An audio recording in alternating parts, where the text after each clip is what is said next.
Our next cold front is on track to impact and pass through the Midlands this upcoming weekend, and this will bring significant changes to our forecast going forward through the weekend and for the majority of the next week. This is the next big change in your first alert forecast. Colder air is on the way behind this front. In fact, temperatures will be dropping by Sunday and especially into Sunday night. That cold front is inching closer and closer to the Carolinas this evening. It's draped across portions of the southeast and up towards the Midwest. And notice out ahead of this front, there's a decent amount of showers, also storms that have developed throughout this afternoon and evening. That's mainly having an impact on Louisiana, Mississippi, and Alabama, at least for tonight. But we could get in on with some of that rain by tomorrow afternoon and into tomorrow evening. Right now, just really the upstate's the one that's seeing any wet weather from the system so far. Passing showers have been impacting portions of the upstate through this afternoon.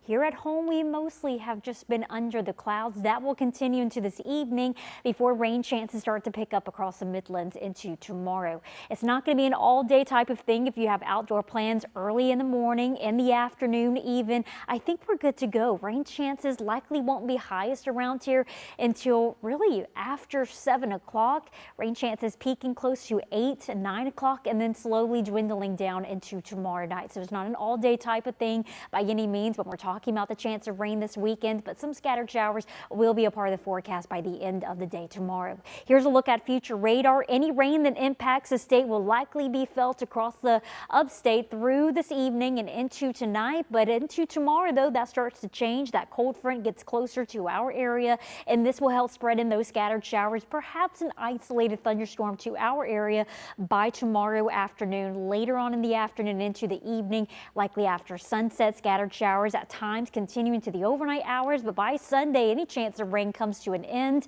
and that's when the cooler air starts to filter in. In addition to the chance of rain, winds will be picking up tomorrow. A lake wind advisory will be in effect from 10 in the morning until 8 in the evening for every single county, and this is for gusts up to 35 miles per hour. I think that they're going to be highest early in the afternoon, slowly calming down into tomorrow night, but that's going to be with the passage of this front, not necessarily associated with any thunderstorms by any means, but in the wake of that cold front, colder air moves in. Temperatures in the 50s all day long Sunday, maybe near 50 degrees for a high by Monday afternoon.